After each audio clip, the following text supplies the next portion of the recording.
안녕하세요. 저는 50대 주부입니다. 대학교 때 저에겐 골치 아픈 동문 친구가 있었습니다.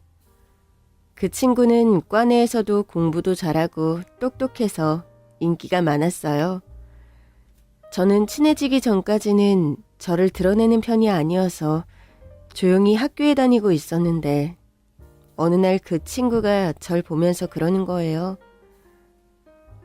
너 내가 찜했다? 그 일로 강의실안은 수업 전부터 뒤집어졌습니다. 우리 과 얼짱이라고 불리던 그 녀석이 모두가 보는 강의실 안에서 저에게 오글거리는 고백을 해버렸으니까요.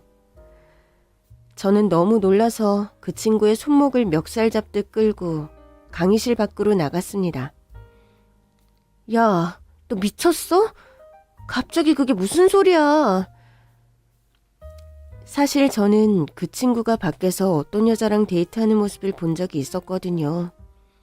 나이는 비슷해 보였는데 저희 과 여학생 같진 않아서 다른 과 여학생 아니면 다른 학교 여학생을 사귀나 보다 했던 저였습니다. 찜 같은 소리 하고 있네.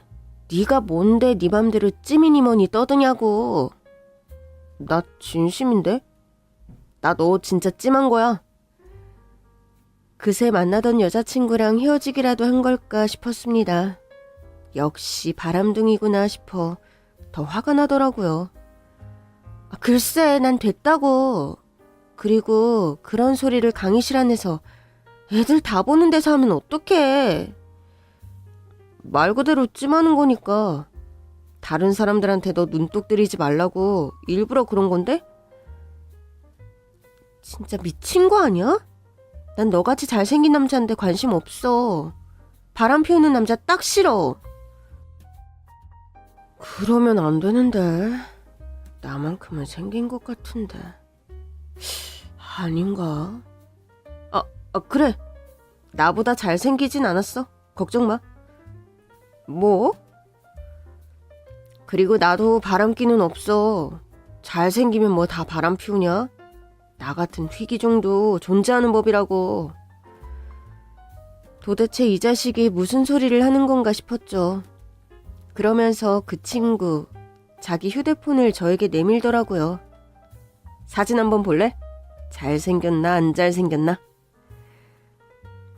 저는 얼결에 그 친구가 내민 휴대폰 속 사진을 보게 되었습니다. 사진 속 남자는 그 친구와 닮은 듯 하지만 묘하게 다른 얼굴이었습니다. 우리 형이야. 단체로 미팅 나가면 맨날 분위기 띄우고 광대처럼 굴다가 팽당하는 부리 알지? 딱 그런 타입. 근데 뭐 어쩌라고. 너처럼 무뚝뚝한데 뚝심 있는 여자랑 딱이야.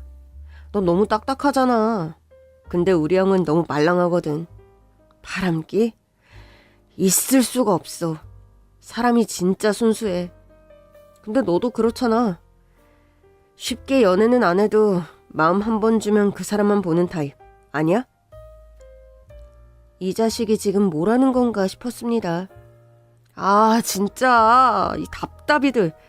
니들 진짜 천생연분이겠다. 그러니까 그 동문 친구가 저를 찜했다는 의미는 저를 자기 형숙감으로 찜했다는 뜻이었습니다. 친구는 제가 봤던 여자친구랑 계속 잘 만나고 있었더라고요. 처음엔 어이가 없어서 거절했지만 그 친구의 프로포즈는 쉴 새 없이 계속됐습니다. 이러다간 과 안에서 저랑 그 친구가 결혼한다는 소리까지 나오겠다 싶더라고요. 솔직히 말해 그 친구에게서 형의 사진을 본 뒤 종종 그 사람 생각이 나긴 했어요. 근데 찜했다는 둥 허튼 소리를 하니까 괜히 자존심이 상해서 싫은 척만 했던 거였죠. 결국 그 친구의 형과 소개팅을 하기로 했습니다. 소개팅 장소에 나갔더니 그 친구와 전혀 다른 분위기의 남자가 저를 기다리고 있더라고요. 안녕하세요. 시간 내주셔서 감사하니까. 그러니까 제가 커피를 쏘겠습니다. 분명 단체 미팅에선 광대처럼 군다던 그는 정작 저를 만나서는 나사 하나 빠진 로봇처럼 삐걱대더라고요. 그러나 그의 첫마디로 인해 저는 웃음이 터지고 말았습니다. 여기 무슨 행사장이에요? 저한테 커피를 쏘려고 오셨군요. 예? 아니요.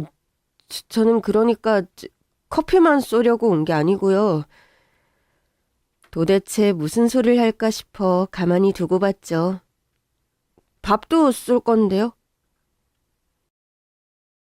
그날부터 저희는 커플이 되었습니다. 시간이 흘러 대학을 졸업하고 취업을 하고 자연스럽게 결혼 이야기까지 나왔어요. 그러나 그의 프로포즈를 단박에 수락할 수는 없었습니다. 저에겐 한 가지 문제가 있었거든요. 자기야, 프로포즈 해줘서 고마워. 근데 나 자궁 기형이야. 임신이 안 돼. 그러니까 결혼은 신중하게 생각하자. 자기가 아이를 원한다면 다른 여자랑 결혼하는 게 맞아. 진지게 말 못해서 미안해. 그렇지만 자기가 헤어지자고 해도 섭섭해하진 않을 거야. 난 또 뭐라고. 자기가 나랑 결혼하기 싫은 줄 알고 식겁했잖아. 아이 없으면 어때? 우리 둘이 행복하게 살면 되지. 내 주변의 친구들 보니까 낳을 수 있어도 안 낳더라. 그러니까 걱정하지 말고 우리 결혼하자. 난 자기만 있으면 돼. 저는 그에게 감동해 결국 결혼을 승낙했습니다. 덕분에 그 골치 아팠던 동문 친구는 제 시동생이 되었고요. 처음엔 도련님 소리가 어찌나 안 나오던지 그 친구도 부모님 안 계실 땐 그냥 이름을 부르자고 하더라고요. 우리 부부가 결혼하고 1년 뒤 시동생도 결혼을 했습니다. 제가 대학교 때 봤던 그 여자친구는 아니었지만 연애를 많이 해본 사람이 보는 눈도 높아진다고 천사 같은 아내를 만나더라고요. 동서는 너무 착해서 제가 손윗사람인데도 뭘 시킬 필요가 없었어요. 알아서 척척 먼저 나서서 제가 하는 일까지 자기가 다 하겠다고 나서는 사람이었죠. 문제는 너무 착한 동서를 만난 탓인지 이놈의 골치 아팠던 대학 동문 시동생이 툭하면 허튼 소리를 했다는 겁니다. 사실 내 이상형은 우리 형수였는데 그때 내가 만나는 여자친구만 없었어도. 도련님, 내가 그런 소리 그만하라고 했죠. 진짜 사실인데 어떡해요. 우리 와이프도 알아요. 결혼 전부터 귀가 따갑게 들었어요. 형수님이 너무 괜찮아서 아주버님에게 소개해드렸다고요. 그럴 때면 동서가 속이 없는 건가 싶을 정도였습니다. 제가 말을 해선 듣질 않길래 남편에게도 말한 적이 있습니다. 아니, 당신은 동생이 자꾸 허튼 소리 하는데 왜 말리질 않아? 에이, 뭐 어때? 당신이랑 쟤랑 둘이 친했던 거 우리 다 아는데. 그래도 동서가 내심 불편할 수도 있잖아. 재수씨가? 전혀 그런 눈치 아니었는데. 동서가 워낙 착하니까 지금은 넘어가지만 계속 듣다 보면 짜증나지 않겠어? 당신도 참 재밌기만 하고만 뭘. 저 녀석이 워낙에 농담을 잘하잖아. 그러면서 남편은 그저 자기 동생의 유머라고 재밌다고 옹호까지 했습니다. 저는 너무 민망했어요. 오히려 저랑 신랑이 연애할 땐 저런 소리를 한 번도 한 적이 없었거든요. 왜 저렇게 오버하나 싶고 와이프가 착하니까 함부로 구는 건가 싶어 걱정스럽기도 했어요. 그러나 저의 걱정과 달리 시동생 부부의 금실은 매우 좋은 듯 했습니다. 동서는 첫째 아이를 낳았고 또 몇 년 안 돼 둘째 아이까지 출산했어요. 물론 저희 부부에겐 아이가 없었습니다. 자꾸 아이가 생기지 않으니 저희 사정을 모르시는 시어머니도 한소리를 하시더라고요. 그나저나 우리 첫째네는 아이가 안 생기네. 얘, 혹시 네 남편한테 문제 있니? 시어머니가 저에게 물으시는데 저한테 문제가 있다는 소리가 차마 안 나오는 거예요. 옆에서 듣던 남편은 또 재밌어 하더라고요. 아유, 하여튼 우리 엄마도 진짜. 하여튼 우리 형제가 우스갯소리 하는 건 다 엄마 닮아서야. 하여튼 이놈의 시댁은 제 가슴 철렁한 소리를 수시로 해대면서 정작 자기들끼리는 재밌다며 웃어대기 일쑤였습니다. 저는 시댁의 유머 코드를 쉽게 이해하지 못했지만 동서가 워낙에 착하고 예뻐서인지 조카들도 참 예쁘더라고요. 동서는 아이를 낳고 바로 직장에 복귀했기 때문에 아무래도 급한 상황에서 아이들을 돌봐주는 일은 제가 자처했습니다. 뭐라든 제 대신 2배를 하려 했던 동서가 예뻐서 저도 도움을 주고 싶었어요. 동서, 애들 어린이집에 내 번호도 남겨놔. 동서 바쁠 때 못 받으면 나한테 하라고 해. 형님, 진짜 감사해요. 애 2 낳고 나니까 직장에 가 있어도 마음이 편한 날이 없더라고요. 그래도 애들 잘 크고 있잖아. 보는 것만으로도 얼마나 기특해. 맞아요. 다 형님 덕분이에요. 제가 급할 때마다 연락드려도 한 번을 거절 안 하시고. 원래 애들은 다 같이 키우는 거랬어. 나는 덕분에 애들 자라는 거 봐서 좋지 뭐. 동서한테 말했었잖아. 난 애기 못 낳는다고. 덕분에 제가 그 도움 다 받잖아요. 저야말로 죄송하고 감사하고 그래요. 그럴 거 없어. 애들 잘 크는 거 보면 내가 다 기뻐. 형님은 정말 천사예요. 제 인생의 천사. 말 한마디를 해도 예쁘게 하는 사람들이 있잖아요. 우리 동서가 딱 그런 사람이었어요. 저는 동서 대신 아이들의 귀가도 시키고 밥도 해먹이면서 아이를 낳지 못한 아쉬움을 조금씩 달랬어요. 덕분에 저희 부부와 시동생 부부는 사이가 참 좋았습니다. 형식이가 엄마 생일에 좋은 식당 있다고 자기가 예약하겠대. 그래. 비용은 반반씩 내면 되겠네. 걔가 다 내겠다던데? 재수씨도 그러자고 했고. 왜? 당신이 애들 봐주느라 늘 고생한다고. 이런 거라도 신경 쓰지 않게 다 하겠다고 그러네? 설마 그러라고 했어? 당연하지. 우리 와이프 수고하는 건 나도 아는데. 못 살아 정말. 애들 키우느라 돈도 많이 들어갈 텐데 그걸 다 내라고 하면 어떡해. 반씩 하자고 해. 하여튼 우리 와이프 마음 씀씀이가 최고야. 그날 내가 애들 데리고 올 테니까 동서 좀 데리고 와. 당신이랑 회사 가깝잖아. 요즘 많이 피곤해 보이더라고. 예, 분부대로 따르겠습니다. 그러나 그날 가족끼리의 오붓한 식사는 성사되지 않았습니다.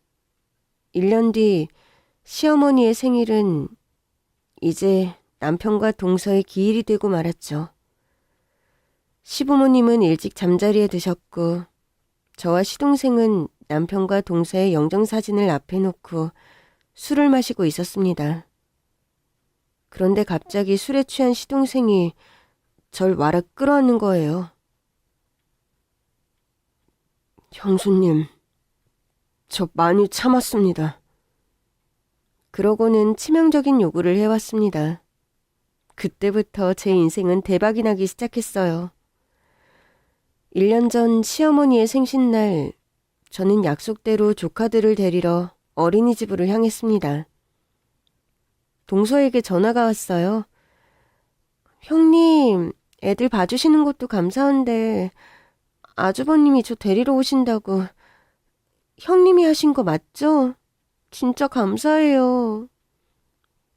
별게 다 감사하네. 동서네 회사랑 가깝잖아. 퇴근 시간이 비슷하면 늘 같이 오면 좋을 텐데. 오늘은 좀 기다렸다가 동서도 데리고 오라고 했어.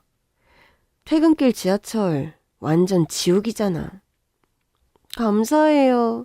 아주버님 안 기다리시게 조퇴 쓰고 나가려고요. 아유, 한 번인데 좀 기다리면 어때? 이럴 때 한번 조퇴 쓰는 거죠. 지금껏 형님이 봐주셔서 애들 때문에 조퇴 한번 안 썼는데요, 뭐. 그날따라 기운을 차린 듯한 동서의 목소리에 저도 기분이 좋았습니다.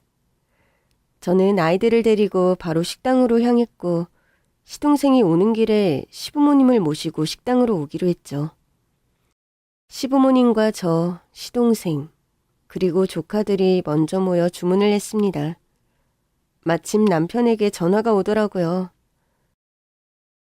여보, 나 지금 제주시 태우고 가는 중이야. 천천히 와. 서두르지 말고. 알았어. 얼른 갈게. 서두르지 말라니까. 여기 식당 오는 길이 좀 외지니까 조심해서 와. 응. 전화를 끊었는데 시동생이 저를 요상한 눈빛으로 보면서 그러는 거예요. 엄마, 내가 얘기한 적 있나? 원래 형수가 내 이상형이었다고. 저는 정말이지 시겁했습니다. 야! 저도 모르게 버럭 소리까지 치고 말았죠. 시부모님은 물론 아이들까지 놀라서 보기에 저는 시동생을 데리고 식당 밖으로 나갔습니다. 내가 그런 소리 하지 말라고 했지. 애들 앞에서 그런 소리를 하면 어떡해. 뭐 어때? 애들이 엄마보다 큰 엄마를 더 좋아하더라. 야, 너 진짜 애들도 내가 형수 좋아하는 거 다 알아. 뭐? 내가 너 찜했잖아. 우리 형수감으로. 당연히 좋아했으니까 찜했지. 내가 호감도 없는 사람을 우리 형한테 소개시켰을까? 집에서도 내가 큰엄마 좋지? 아빠도 큰엄마 좋아. 이러면 애들이 얼마나 좋아하는데. 저는 정말이지 기가 찼습니다. 그 얘길 동서도 들었겠네? 당연하지. 우리 와이프가 형수를 더 좋아하는데 뭐. 아무리 그래도 그렇지. 그런 소리를 어른들 있는 데서까지 하니까 문제 아니야. 누가 들으면 오해해. 에이, 우리 사이를 모르는 사람들이나 그렇겠지. 오해하라고 해. 뭐 좀 하면 어때? 정말이지 혈압이 오르는 기분이었습니다. 그러지 말고 우리 이번 여름에 부부 동반 여행 갈까? 원래는 식당 비용 우리가 내려고 했는데 대신 여행 경비 70%는 우리가 부담할게. 너 진짜 철없는 소리 할래? 애들 키우느라 돈이 얼마나 나가는데. 동서하고는 얘기된 거야? 그 사람이 먼저 꺼낸 얘기야. 애들 보느라 형수 너무 수고한다고. 여행 가서 좀 같이 쉬었으면 좋겠다고. 정말이지 동서를 봐서 참았습니다. 일단 들어가자. 어머님 아버님 기다리시겠어. 그렇게 시동생의 못된 버릇은 고치지 못한 채 다시 식당으로 들어가려던 차였어요. 갑자기 전화가 오더라고요. 남편인가 했는데 모르는 번호였습니다. 그런데 기분이 좀 이상하더라고요. 그때 시동생의 휴대폰에도 전화가 오기 시작했습니다. 누구지? 저와 시동생은 동시에 전화를 받았습니다. 지금 남편분이 교통사고를 당하셨어요. 네? 교통사고요? 저는 시동생을 봤습니다. 시동생도 저를 보더라고요. 네, 맞은편에서 오던... 예? 남편의 차가 맞은편에서 오던 트럭과 정면에서 들이받았다는 얘기였습니다. 아니, 왜요? 대체 트럭이 왜 우리 남편 차를... 설마 많이 다쳤나요? 옆에 여자분도 있었을 텐데... 온몸이 덜덜 떨려왔습니다. 일단 응급실로 가고 있으니 병원으로 오시죠. 그 트럭 운전기사가 졸음운전을 한 것 같습니다. 이게 무슨 날벼락인가 싶었어요. 시부모님께는 사고가 좀 난 것 같다고 둘러댄 뒤 저는 시동생과 함께 급히 병원으로 향했습니다. 가는 내내 하늘이 노랗더라고요. 어떡해. 내가 괜히 동서 데리러 가라고 해서. 상대차가 졸음운전을 했다잖아. 형수 잘못 아니야. 일단 병원으로 가고 있다니까. 살아있다는 거니까. 트럭이라잖아. 어떡해. 뭐가 어떻게 돼도 형수 잘못 아니야. 일단 가보자. 그때까진 진정하자. 그러나 병원에 도착했을 때 남편의 몸 위엔 흰 천이 덮여 있었습니다. 오면서 구급대원들이 심폐소생술을 하면서 왔는데 안타깝게도 구급차 안에서 돌아가셨습니다. 믿기지 않아서 남편의 얼굴을 확인했는데 얼굴이 말이 아니더라고요. 저는 그런 남편의 몸을 끌어안은 채 울고 또 울었습니다. 제 아내는요? 불행 중 다행으로 동서는 아직 의식이 있는 상태였어요. 하지만 동서도 몰골이 말이 아니었습니다. 저는 남편의 곁에서 한참을 울다가 시동생에게 갔습니다. 그러나 동서 역시 몇 시간을 넘기지 못하고 세상을 떠나고 말았죠. 시동생은 망연자실한 채 울지도 못하더라고요. 저는 엉엉 울며 시부모님께 전화를 걸었습니다. 어머니, 어떡해요? 내가 지금 가마. 시어머니는 저와 시동생보다 더 담담한 얼굴로 병원에 도착하셨습니다. 남편과 동서의 얼굴을 확인하신 뒤 잠시 놀란 듯 가슴을 움켜쥐셨지만 놀라울 만큼 차분하게 말씀하시더라고요. 장례는 같이 치르는 게 낫겠다. 2번은 못하겠어. 그렇게 남편과 동서의 장례는 동시에 치러졌어요.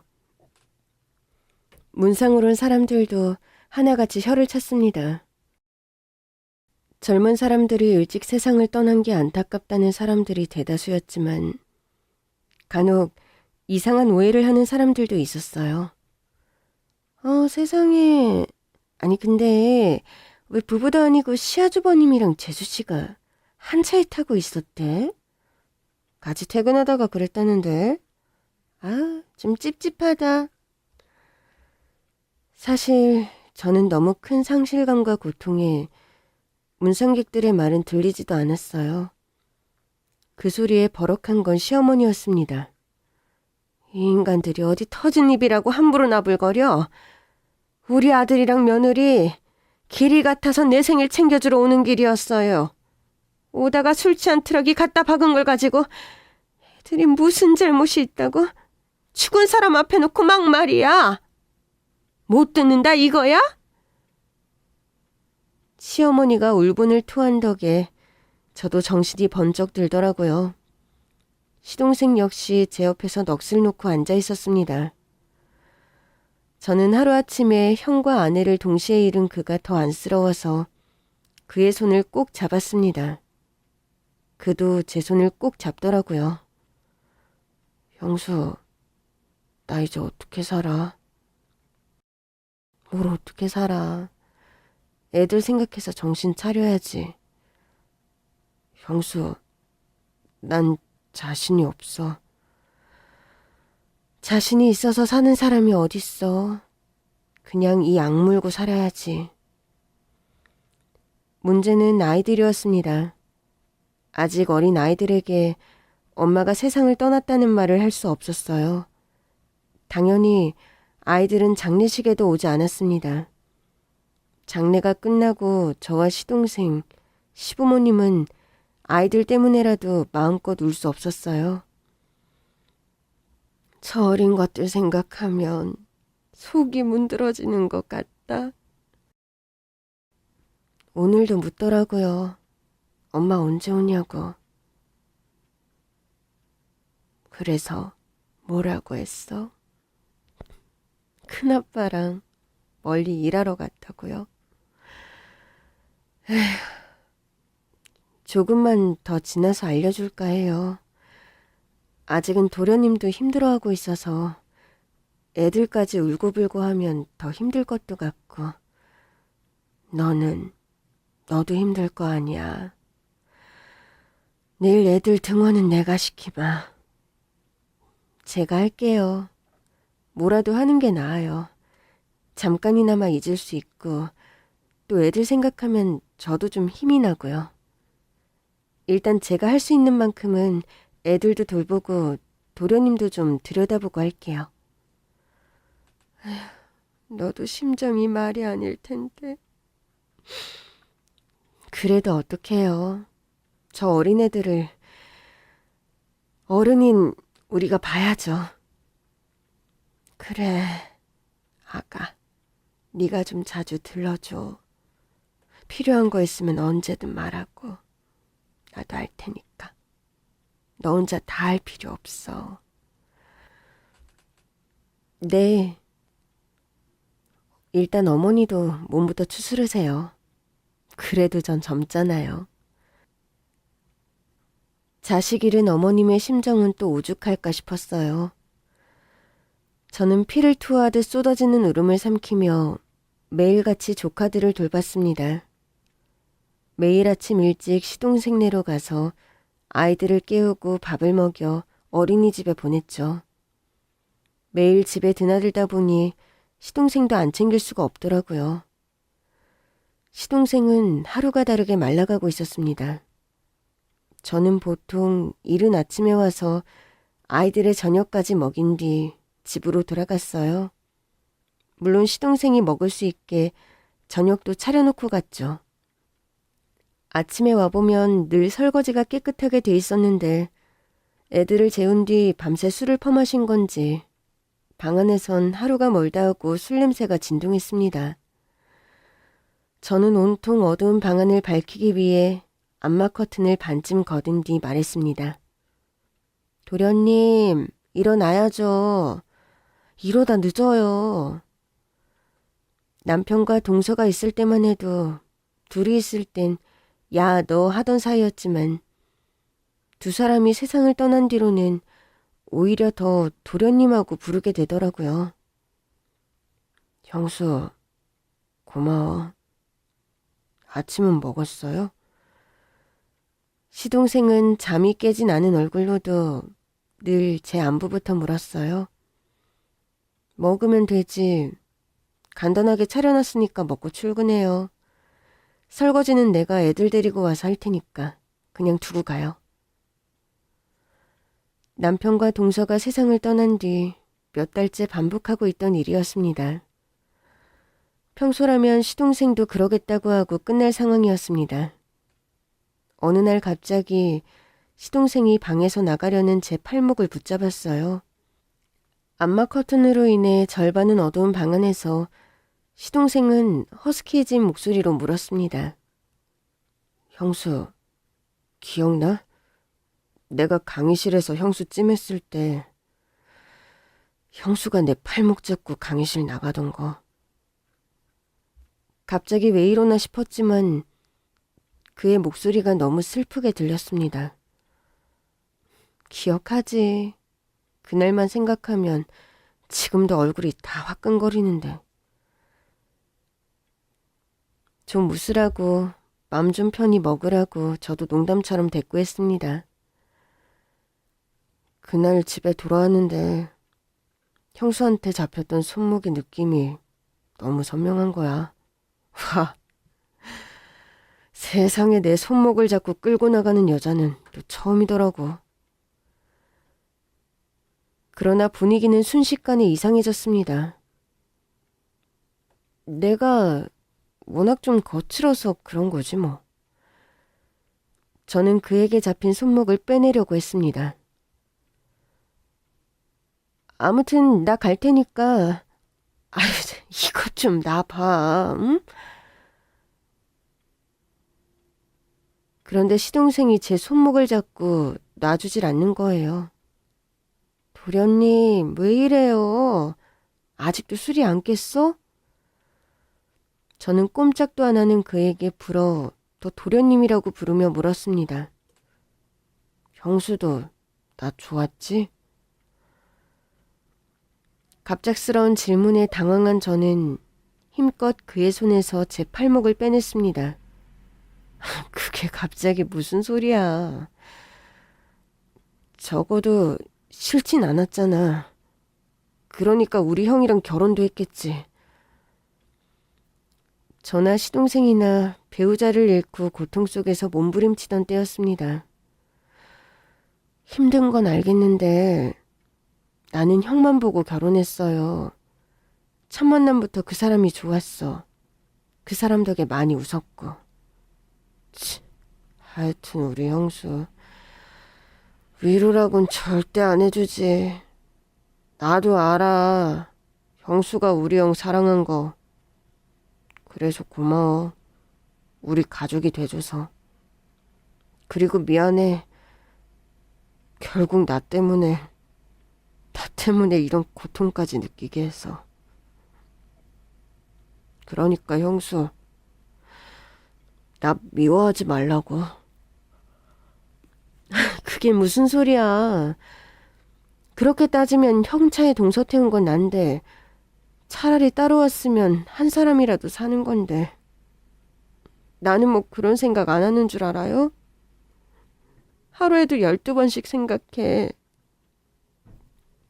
하필 그날 왜 안 하던 짓을 시켜가지고 동서는 조퇴까지 하고 그냥 따라오게 될걸.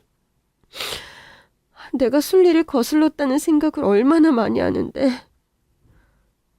내가 그거 형수 잘못 아니라고 했잖아. 형수가 뭘 잘못했다고 그런 생각까지 해. 그날 우리 와이프 신나서 나한테 전화 왔었어. 형님이 또 자기 배려해서 자기 편하게 퇴근한다고. 내가 그래서 형한테 전화도 했었어. 농담으로 우리 와이프가 너무 좋아하니까 가끔은 카풀도 좀 하고 그러라고. 그건 그냥 가족끼리 할 수 있는 얘기잖아. 같이 차 좀 타고 온 게 사고의 원인도 아니고. 그렇게 따지면 도련님도 그런 생각하면 안 되지. 소개시켜준 게 사고의 원인은 아니잖아. 아니, 내가 형수를 우리 가족으로 찜만 안 했어도 이런 꼴은 안 보고 살았을 거 아니야. 세상 일을 어떻게 알아. 사고는 누구한테나 일어날 수 있는 일이야. 그러니까 형수도 이제 그만 자책하라고. 우리 애들 봐주는 것도 힘들면 쉬어요. 쉴 수 있을 때. 그날 비로소 저는 남편과 동서의 죽음 앞에서 느낀 죄책감을 털어낼 수 있었어요. 시동생이 그렇게 자책하고 있었다는 건 꿈에도 몰랐거든요. 제가 자책할수록 시동생 또한 힘들어지겠다 싶더라고요. 그러나 그날 이후 저는 되도록 시동생과는 마주치지 않으려고 했습니다. 이제 막 깬 시동생과 방 안에서 마주하는 게 어쩐지 자꾸 불편하더라고요. 그래서 깨울 때도 문만 두드린 뒤 조용히 집을 나왔죠. 남편과 동서가 떠난 뒤 한 해 동안은 집안의 대소사도 챙기지 않았습니다. 다 같이 모이면 눈물바다 될 일밖에 없었다 보니 자연스럽게 그렇게 된 거였어요. 그러나 1년이 지나 두 사람의 기일과 시어머니의 생신이 다가오자 고민이 되더라고요. 그즈음 시어머니도 좀 살필 겸 시댁에 들렀어요. 어머니, 이번 생신은 어떻게 할까요? 시어머니는 물끄러미 달력을 보시더니 한숨만 내쉬더라고요. 자식 먼저 보낸 내가 생일은 무슨. 생일보다는 기일을 챙겨야 하지 않겠니? 시어머니의 삶도 참 모질다 싶었습니다. 자기 생일이 아들과 며느리를 떠나보낸 날이 되었으니까요. 그럼 일단 올해는 기일로 챙기고 차차 바꿀까 봐요. 그럼에도 산 사람이 먼저라고 생각했어요. 제가 이 악물고 조카들을 살피듯 시어머니도 살펴야 한다고 생각했습니다. 당분간은 두 사람의 기일로 챙기겠지만 결국엔 시어머니의 생일로 챙겨야 한다고 생각했습니다. 그때였습니다. 아가, 네 어머니, 넌 애도 없고 그러니까 좋은 사람 생기면 우리 생각 같은 건 하지 말고 주저없이 떠나. 알겠지? 생각지도 못한 말이었습니다. 어머니, 그게 무슨 말씀이세요? 같은 여자로서 하는 말이야. 이제 와보니 애 없는 게 천만 다행이지 않니? 새 사람 만나서 새로 시작해도 안 늦은 나이야. 언제까지 조카들 뒤치다꺼리나 하면서 살 필요 없다. 물론 나야 고맙지. 근데 애들도 결국은 제 엄마 떠난 거 알게 될 거고 어쨌든 네 자식은 아니잖아. 네가 이렇게 백날 키워도 남의 자식은 남의 자식인 거야. 이러다 너 혼자 나이 먹는다고 걔들이 널 돌봐줄 것 같아? 저 그런 거 바라고 이러는 거 아니에요. 애들이 아직 많이 어리잖아요. 그냥 짠해서 그래요. 워낙 어릴 때부터 같이 키우던 아이들이고요. 그래도 애들은 지 엄마 빈자리를 많이 못 느끼고 있는 것 같아요. 전 그걸로도 만족해요. 에휴, 널 어떡하니. 이렇게 착하기만 해서. 시어머니는 매일같이 조카들을 돌보는 저를 안쓰러워하셨습니다. 그래서 하루빨리 제가 새 사람을 만나길 바라셨어요. 그러나 저는 그러고 싶은 마음이 조금도 없었습니다. 오히려 조카들이 있어서 남편을 잃은 슬픔을 조금 더 빨리 극복할 수 있었어요. 물론 마음 한편에 왜 고통이 없었겠어요. 남편을 생각하면 밤낮 없이 왈칵 눈물부터 쏟아졌습니다. 그럼에도 남편과 동서의 기일은 야속하리만큼 빠르게 찾아왔습니다. 첫 기일이라 시댁에서 챙기기로 했어요. 전날 밤새 잠이 안 오더라고요. 그날은 아이들에게도 처음으로 엄마가 세상을 떠났다는 사실을 알려주기로 한 날이기도 했습니다.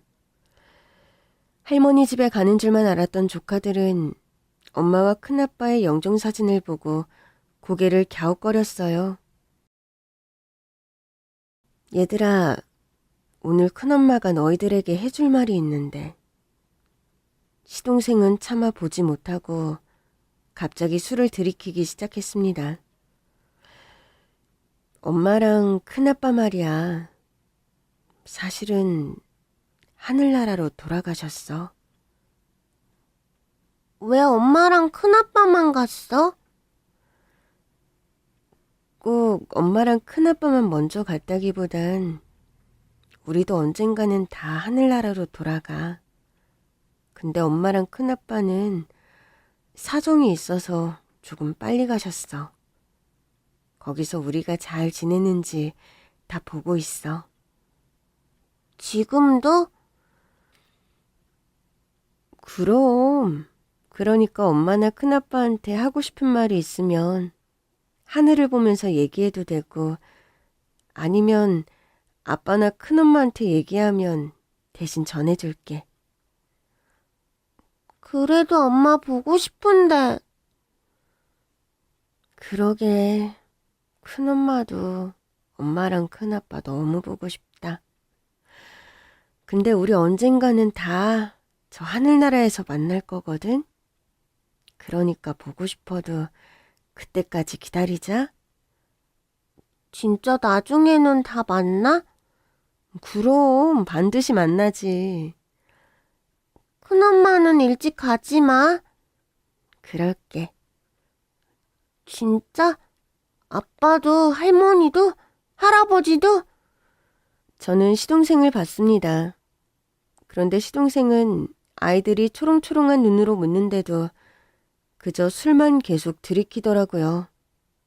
결국 시어머니는 눈물을 흘리셨습니다. 저도 꾹 참았던 눈물이 터지고 말았죠.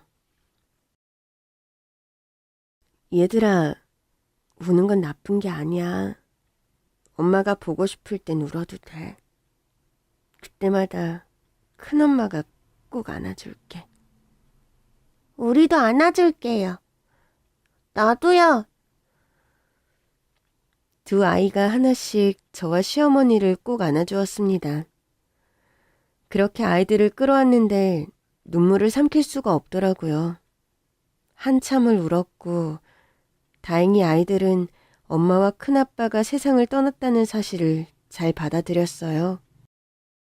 아이들은 밥도 잘 먹고 졸리다고 해서 재우고 나왔는데 시동생은 아직도 술만 들이키고 있더라고요. 기일이라 마음이 더 심란한가 보다 싶다가도 그래도 애들에게 엄마가 세상을 떠났다는 걸 알려주기로 해놓고는 입을 꾹 다물고 술만 마시는 그가 좀 못마땅했습니다. 처음엔 자작하고 있는 걸 보고만 있다가 그런 그가 답답하면서도 짠해서 그의 앞에 앉았습니다. 그러다 간 뚫어지겠어요. 청승맞게 뭔 자작을 그렇게 해. 같이 마셔. 나는 뭐 술 마실 줄 모르나? 그렇게 저와 시동생이 서로의 잔을 채워주기 시작했습니다. 시부모님도 처음엔 몇 잔 같이 드시더니 결국 먼저 자리에서 일어나셨어요. 시부모님이 들어가신 뒤에도 저와 시동생은 한참이나 말없이 술만 나눠 마셨습니다. 그러다 보니 어느새 새벽 2시더라고요. 도련님, 이제 그만 집에 가요. 애들은 내가 여기서 내일 어린이집 보낼 테니까. 도련님은 집에 가서 자고 출근해요. 택시 불러줄게. 제가 휴대폰을 찾던 그때였습니다. 갑자기 시동생이 저를 와락 끌어안았습니다. 도련님, 이게 뭐 하는 거예요? 이것 좀 놔봐요. 행여나 방에 있던 시부모님이 깨실까봐 저는 목소리를 낮췄습니다. 그러나 시동생은 더더욱 세게 저를 끌어안았어요. 난처한 마음에 결국 대학 시절 말버릇이 나오고 말았습니다. 야, 너 정신 안 차려? 이거 놔. 빨리 놔라. 형수님, 저 많이 참았어요. 아무래도 분위기가 이상했습니다. 일단 놓고 말하라고. 그러나 시동생은 요지부동이었죠. 나 더는 못 참겠어. 너무 힘들어. 그 순간 덜컥 겁이 났습니다. 저를 끌어안은 그의 힘이 너무 세기도 했고 더더구나 그는 만취한 상태였습니다. 난 네 형수야. 이러면 안 된다고. 너 지금 형 없다고 날 만만하게 보는 거야? 내가 과부됐다 이거야? 너 이 모습을 애들이라도 봐봐. 어머니나 아버님이 보시면 또 어쩌고. 일단 놔. 놓고 말해. 형수, 내 부탁 들어줄 거야? 들어준다고 말해. 약속해. 응? 무슨 부탁? 저의 온갖 협박과 설득에도 그는 저를 아는 팔에 힘을 풀지 않았어요. 결국 전 일단 그를 회유하기로 했습니다. 알았어. 그게 뭐든 다 들어줄 테니까 일단 좀 놓고 말하자. 그제야 시동생은 저를 아는 팔에 힘을 풀더라고요. 저는 그의 몸에서 힘이 풀리는 것을 느낌과 동시에 최대한 멀리 떨어졌습니다. 거기서 말해. 안 그러면 어머님이랑 아버님 깨울 거야. 그런데 갑자기 시동생이 비틀거리면서도 저를 향해 무릎을 꿇는 거예요. 형수, 내가 죽일 놈이야. 내가 미안해. 내가 널 형한테 소개시키는 게 아니었는데. 형하고 결혼하게 하는 게 아니었어. 나 계속 후회했어. 도저히 시동생의 말을 이해할 수 없었습니다. 도대체 무슨 소리를 하는 거야? 너 미쳤어? 입 안 다물어? 저를 형에게 소개시킨 걸 후회한다느니, 내내 후회했다느니, 맥락이 너무 이상한 거예요. 이러다가 시어머니라도 들으면 큰일 나겠다 싶어서 저는 시동생의 팔을 잡고 일으켰습니다. 나가서 얘기하자. 일단 일어나봐. 그러나 시동생은 꿈쩍도 하지 않은 채 저를 올려다보며 말했습니다. 형수, 우리 애들 엄마가 되죠. 저는 너무 놀라서 잡고 있던 시동생의 팔에서 손을 뗐어요. 내가 지금 뭘 들은 건가 싶었습니다. 너 지금 무슨 소리를... 아니, 도련님, 일단 좀 자요. 그냥 여기서 자. 지금 너무 취한 것 같은데. 저는 일단 그를 다시 도련님이라고 부르며 그를 재우려고 했습니다. 아무래도 너무 취해서 별의별 소리를 다 한다 싶었어요. 형수, 내가 진짜 좋아하는 거 알지? 도련님, 말 그대로 나 형수인 건 알죠? 정신 차리라고. 형수... 정말이지 한숨만 나왔습니다. 행여나 시부모님이 깨셨을까 주변을 살피는데 그가 또다시 덥석 제 손목을 잡더라고요. 도련님, 제발 정신 좀 차려요. 형수, 나 췌장암 말기래. 저는 주저앉고 말았습니다. 뭐라고? 나 얼마 못 산대. 장난치지 마. 무슨 그런 장난을 쳐. 차라리 내가 이상형이라고 떠들라고 한 소리를 더 하려던 차였습니다. 우리 애들 입양해서 좀 키워주면 안 될까? 그러나 저를 보며 우는 시동생의 얼굴에서 장난기는 결코 찾아볼 수 없었어요. 다음 날 저는 시동생을 데리고 큰 병원으로 갔습니다. 다른 병원에서도 진단을 받아보자고 설마 아닐 거라고 믿었어요. 가는 병원마다 같은 진단이 나오더라고요. 이대로는 고통이 심할 테니 치료는 받으셔야겠지만 사실상 완치는 어려운 상태입니다. 그래도 최선은 다할 겁니다. 저는 시동생을 끌어안은 채 엉엉 울었어요. 세상에, 형과 아내를 잃은 지 얼마나 됐다고. 애들은 남겨놓고 시동생까지 시한부 판정을 받은 겁니다.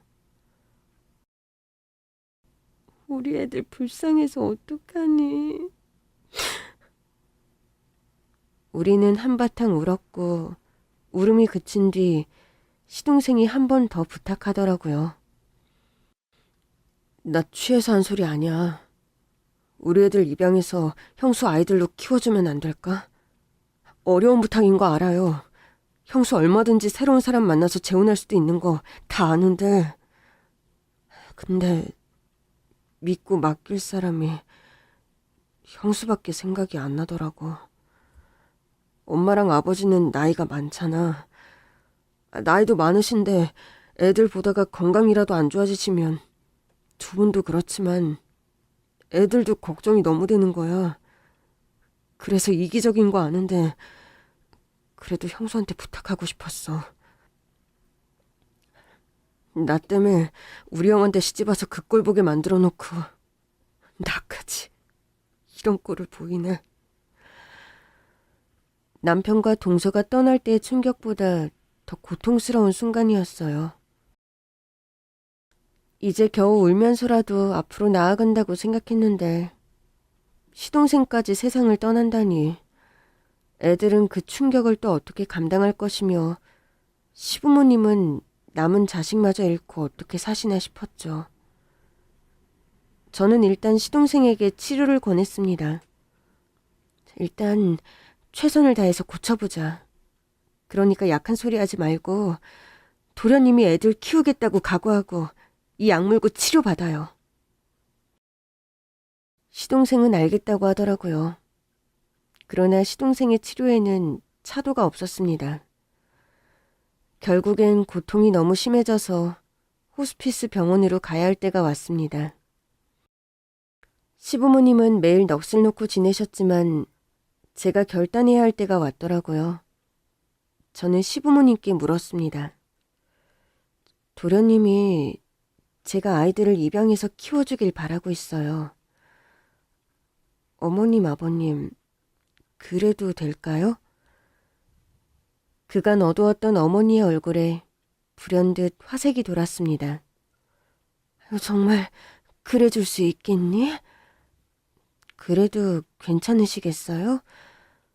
괜찮다 마다. 네가 애들을 키워준다는데 내가 반대할 게 뭐가 있어. 나는 오히려 너무 고맙지. 너에게 너무 큰 빚을 지는구나. 바로 입양 절차 밟을게요. 제가 아이들을 입양하겠다고 하자 시동생 역시 눈물을 흘렸습니다. 그는 투병으로 인해 앙상하다 싶을 정도로 마른 상태였어요. 형수, 내가 진짜 좋아하는 거 알지? 역시 내 이상형은 뭐가 달라도 달라. 도련님은 이 와중에도 농담이 나와요? 마음이 너무 편해요. 고마워. 우리 가족이 돼줘서. 그리고 죽어서도 미안해할게. 이렇게 큰 짐을 맡기고 간 거. 그러면서 시동생이 변호사에게 연락을 하더라고요. 호스피스 병실 안에서 저와 시동생 변호사는 3자 대면을 했습니다. 입양 서류는 여기 작성하시면 되고요. 저희 의뢰인께서 형수님께 전 재산을 양도하시겠다고 합니다. 여기 사인해 주시면 됩니다. 아니, 이게 다 뭐예요? 도련님, 재산이 이렇게 많았어요? 근데 이걸 나를 다 주면 어떡해. 애들 앞으로 하고 제가 성인이 될 때까지만. 형수, 이제부턴 형수가 우리 애들 진짜 엄마잖아. 나는 형수가 애들에게 옳은 선택할 걸 믿어요. 내가 첫눈에 찜했다니까. 똑 부러지고 앞뒤 안다는 사람이라서. 가슴이 먹먹했어요. 저는 어떻게든 제 힘으로 아이들을 키울 생각이었거든요. 복직도 하고 시부모님의 도움도 좀 받으면 가능할 거라고 생각했어요. 그렇게 시동생은 제 앞으로 전 재산을 양도했고 저는 시동생과 동서의 두 아이 법적 보호자가 되었습니다. 아이들은 자라면서 저에게 큰엄마가 아니라 엄마라고 부르기 시작했어요. 제가 시킨 것도 아닌데 아이들이 알아서 그렇게 부르더라고요. 아이들을 키우며 따로 시동생과 동서, 남편의 기일을 챙기진 않았어요. 대신 세 사람의 생일을 기억하기로 했죠. 저와 아이들은 세 사람의 생일마다 케이크에 초를 꽂았고 그때마다 세 사람을 기억했습니다. 오늘은 먼저 하늘나라로 가 있는 낳아주신 엄마 생일이지? 엄마는 진짜 착한 사람이었어. 뭐든 나서서 더 열심히 하고 고마운 마음, 미안한 마음도 꼭 전하던 사람. 시동생의 생일에도 마찬가지였습니다. 오늘은 낳아주신 아빠 생일이야. 아빠도 지금 보고 있겠다. 아빠는 장난기가 너무 많아서 가끔 내가 장난 좀 그만 치라고 막 혼도 내고 그랬다? 그렇게 아이들이 자연스럽게 자신을 낳아준 부모를 기억하게 도왔어요. 물론 우리 남편의 생일도 잊지 않았죠. 오늘은 엄마의 남편, 큰아빠 생일. 큰아빠는 엄마를 진짜 사랑해주던 사람이야. 엄마도 엄청 사랑했고. 우리가 이렇게 가족이 된 것도 엄마가 큰아빠랑 결혼을 한 덕이지. 그래서 엄마는 늘 큰아빠에게 고마워. 그리고 너희를 낳아준 엄마 아빠에게도 고맙고. 그리고 한편으로는 미안해. 너희들 이렇게 예쁘게 크는데 그 모습을 나만 가까이에서 보고 있잖아. 엄마랑 아빠도 다 보고 있을걸? 맞아, 다 보고 있어. 그래도 이렇게 이쁜 내 새끼들 나만 꼭 안을 수 있으니까. 나중에 우리가 하늘나라 가서 안아드릴게. 좋은 생각이다. 너희는 엄마 아빠 안아주고 나는 큰아빠 안아주고. 나는 큰아빠도 안아줄 건데? 나도. 우리 아이들 정말 예쁘게 컸어요. 거기다 둘 다 공부도 열심히 해서 좋은 대학까지 들어간 거 있죠? 물론 대학에 간 뒤에도 독립을 안 하겠다는 애들 덕에 취업할 때까지도 뒤치다꺼리를 해야겠죠. 사실 알고 있습니다. 저를 혼자 살지 않게 하려고 우리 애들이 친구들 다 하는 독립도 마다하고 제 곁에 남았다는 걸요. 우리 애들 보기에는 시동생의 까불거리는 모습을 똑 닮았지만 마음은 동서처럼 천사 같은 아이들이었거든요. 그렇게 25년이 흘렀습니다. 아이들은 모두 장성해 한 명은 의사, 한 명은 변호사가 됐어요. 두 아이의 대학 졸업식 때 학사모를 쓰고 찍은 사진이 지금도 거실 한가운데 장식되어 있어요. 25년 전에는 상상도 못했죠. 불임이었던 저에게 이렇게 예쁜 자식이 둘이나 생길 줄은. 일찍이 남편도 잃고 불임이었던 인생이었지만 저는 오늘도 세 사람의 몫만큼 수고하며 행복을 느낍니다. 제 주변 사람들은 저더러 조카 둘을 혼자 키우느라 고생했다, 안쓰럽다 그러는데 저는 복권 당첨도 안 부럽고요. 대박 나고 싶다고 소원 빌 필요도 없어요. 왜냐고요? 제 인생의 대박은 바로 우리 애들이니까요. 누가 뭐래도 내 인생의 대박은 우리 애들입니다.